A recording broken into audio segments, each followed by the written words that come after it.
Brothers, welcome. So how does spending so much time in like what's essentially a kind of a semi-real world in front of just millions and millions of people, how does that change the way you experience just the real world? Well, I can't go to Home Depot anymore because people will literally hear my voice and come 2 aisles over and ask me to plan their kitchen for them. But in reality, it's given us this incredible platform because one of the mandates of our company, we manufacture about 10,500 products, and all of these new green products that are coming into the marketplace are incredible, and the technology is revolutionary. It's where the future of the home build will be, but they're so expensive. So one of our biggest mandates is to make these technologies more affordable for everybody. And so by having this platform, by having this audience, by being in 160 countries, we now have leverage where we can actually pass policy, create nonprofits, do things that are going to really move the needle so that people can live happier at home. What I like though is, with this big platform that we have, we're a household name.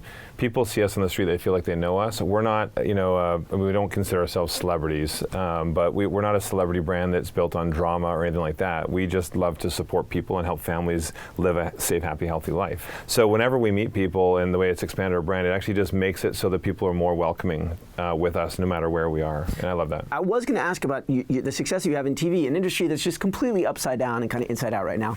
But instead, I want to ask about real estate, which was my first beat in journalism. I was a real estate reporter at the old New York Observer for a couple of years. You both, I think, have realtor licenses. I mean, well, he used to. You no longer do, but you once did. The industry here in the U.S. is just, it's kind of a mess. There was a cover story, Businessweek, was just about, it was basically like, called this, I think, the least affordable housing market since, I think, I was born, like the 1980s. And, it talks about sales approaching record lows, homeowners with cheap loans. They don't want to get rid of their cheap loans, so they're basically not selling. And the people who don't own homes can't afford to buy, is what the story said. I'm just curious, what should be done? It seems like such a thorny mess. So a big part of what we do is we invest in new innovation that is changing the home. Affordability for families is very important to us. Decarbonizing the home, electrifying, sustainability is important to us. The more we focus in on family and what we can do to help make a difference from our perspective, and we see a lot of others are doing the same, that, the more interest there is in some of these new products, it'll make it more affordable. And which is funny too, real estate needs to be a long-term game. Even with the blips, 2008, all the recessions that happened, it always trends up. So you only lose money when you're desperate to sell. And so don't over leverage, don't be afraid of leveraging, because borrowed money is not a bad thing. But that's the thing that really gets me is if you look at it as a long-term plan, you're going to be far better off. I even saw a video, it was a news broadcast from the 80s where somebody said, can you believe housing prices are up over $70,000? There's no way it can continue. Of course it's going to continue. In fact, we'll look 20 years from now and think, holy crow, they were such deals back in 2023. I'm sure that some of the people who reach out to you, there's got to be some group of them just want fame, want to be on TV.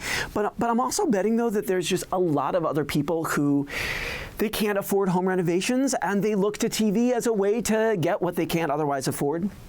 I'm wondering how being on the receiving end of something along the lines of, I guess, sort of desperation, or something along that word, how it makes you see inequality differently in this country. Yeah, I mean, there are so many people that they're not reaching out to us for, some crazy idea. Like, this legitimately will help them at home. This will help their lives, make life easier.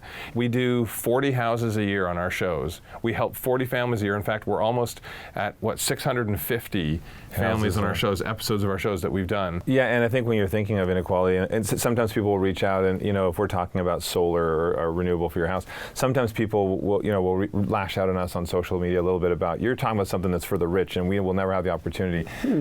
We never take that as an attack, because we know some people, if they're in a situation that feels unfair to them, or if they're in a situation where right now they don't have these opportunities or the financial means to get this, we like to have that dialogue, or we like to share our side of the story where we hear you. And that's why we do a lot of the work that we do and try and work on policy change, because again, the more people that are interested in a certain product, the more it's going to become affordable, and the more manufacturers that'll start focusing on that kind of product. Well, I'm glad that you guys brought up policy, because there's something kind of unpleasant or a little dystopian about the idea that we have a country where people rely on two charming Canadian brothers to make things better. Will you talk about some of the policy changes you're beginning to get involved in? What you'd like to see? I know you're Canadian, but what you'd like to see happen here? I'll actually argue that, because I do think you need the people who the average person can look to, because we don't expect the average homeowner to be an expert in home construction and design and all these things. So whether they have somebody that they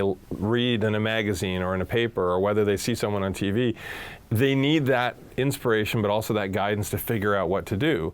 Along the lines of basketball players being told to shut up and dribble, stick to your knitting, do you worry that you can't be as political as you want to be because you have a really big and wide audience that expects something very specific from you? Absolutely. We have people who have said that to us, like, just shut up and build houses, sort of a thing. And in reality, with us, the one thing that has been special is that we have fans on both sides of the fence, right? We have a large audience that's conservative, same with the liberal side, and we don't focus in on trigger. We're not trying to trigger people with words like climate. Like, a lot of people think that climate talk and sustainability is a liberal agenda. That's not what we focus on. We focus on families. That is what's important to us.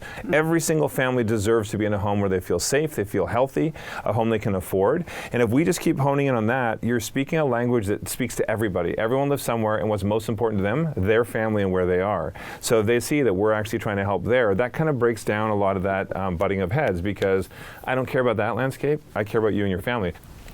I really enjoyed having you guys here. Thank you so much. This has been a lot of fun. Thanks. I enjoyed it. Watch the Businessweek show Thursday nights, 10:30 Eastern on Bloomberg Television, or 8:30 on Bloomberg.com, or the Bloomberg app on connected TVs.